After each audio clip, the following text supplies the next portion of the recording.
Oke, Assalamualaikum warahmatullahi wabarakatuh. Bagaimana kabar kalian yang udah galbay di pinjol? Saya doakan semoga kalian semua yang galbay di pinjol panjang umur, sehat selalu, dimudahkan rezekinya, dan mudah-mudahan kita semua baik-baik saja. Amin ya Allah ya Rabbal Alamin. Saya tidak akan pernah bosan untuk menyampaikan hal ini sama kalian. Jangan pernah kalian melakukan sesuatu yang ilegal demi membayar hutang pinjol Anda. Dan jangan pernah kalian melakukan sesuatu yang tidak diinginkan oleh keluarga Anda demi membayar hutang pinjol Anda. Oke? Seperti halnya bunuh diri, merugikan orang lain, merugikan keluarga, merugikan diri sendiri, atau bahkan Anda rela mencuri demi membayar hutang pinjol Anda. No, jangan lakukan itu. Oke, saya di sini akan sedikit membahas tentang larangan pinjol legal terhadap nasabahnya. Ini adalah kabar baik buat kalian semua.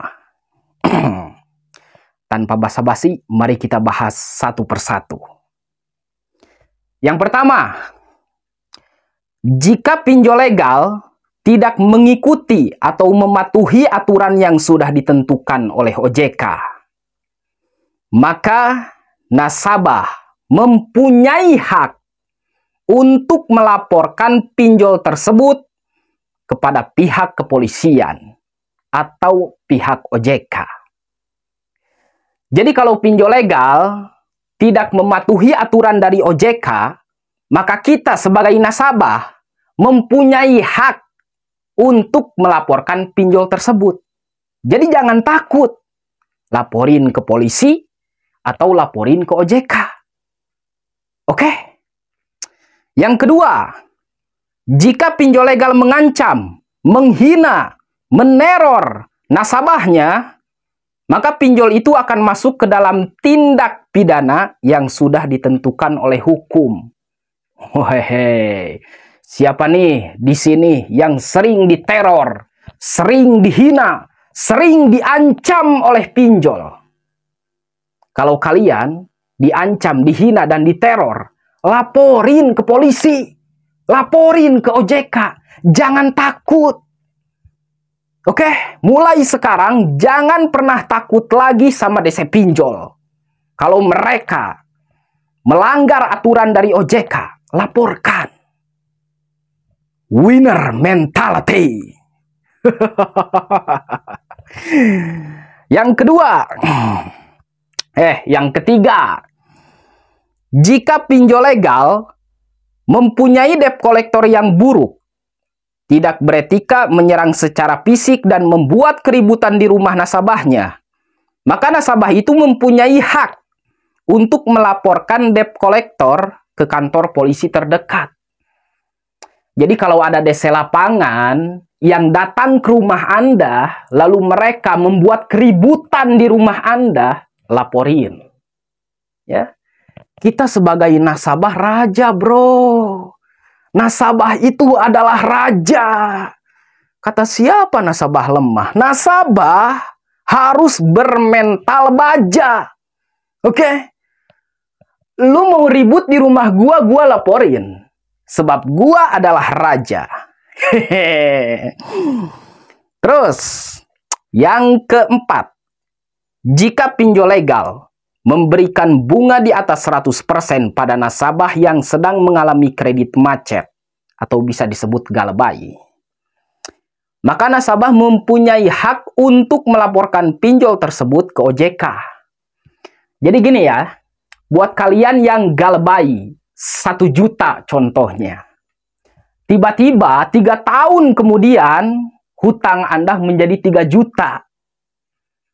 Itu sudah melanggar aturan dari OJK dan sudah melebihi bunga dari 100%. maka Anda jangan membayarkan hutang Anda terlebih dahulu, tapi laporkanlah ke OJK, ya. Kalau pinjol itu memberikan bunga di atas 100%, maka Anda wajib untuk galbay. Gak usah dibayar. Dia sudah melanggar aturan dari OJK. You understand? Lanjut. Yang kelima, jika pinjol legal memberikan penawaran atau iklan yang tidak sesuai dengan aplikasinya, maka pinjol tersebut sudah melanggar aturan dari OJK dan akan dikenakan sanksi. Siapa nih di sini yang sering tergoda oleh iklan pinjol? Banyak kan? Di iklan bunganya cuma 1%. Di iklan cicilannya bisa 12 bulan. Tapi ketika kita download aplikasi lalu meminjam uang, tiba-tiba cuma 14 hari harus dikembalikan uangnya. What the hell? Itu tidak sesuai dengan iklan. Makanya Anda wajib untuk galbay. Mereka sudah membohongi kita. Oke? Laporin ke OJK. Apa susahnya? Lanjut. Yang keberapa tadi? Yang keenam. Jika pinjol legal mempublikasi atau menyebarkan data pribadi nasabahnya ke sosial media, maka nasabah itu mempunyai hak untuk melaporkannya secara tindak pidana. Penjara paling lama 2 tahun dan denda paling banyak 25 juta. Pasal 310 KUHP. Ya. Jika pinjol legal menyebarkan data Anda, mempermalukan Anda di luar kontak darurat atau ke kontak darurat, KTP Anda, muka Anda disebar oleh mereka, maka Anda wajib untuk galbay. Kenapa? Harga diri Anda itu lebih mahal daripada uang. Oke? Dan mereka yang sudah menyebarkan data Anda akan terkena pasal. Bisa dipenjara. Kurang apa lagi kita sebagai nasabah adalah raja. Kalau mereka memperlakukan kita, merendahkan kita, laporin. Kita punya polisi, bro. Gak usah takut. Apalagi yang harus ditakuti ketika Anda sudah galbay. Ya, saya di sini akan sedikit marah sama Anda. Karena untuk menaikkan mental Anda. Oke, lanjut.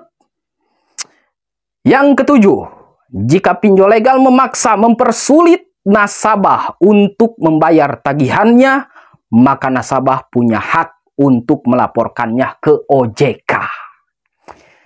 Siapa nih di sini yang disuruh untuk mencari dana talangan dulu?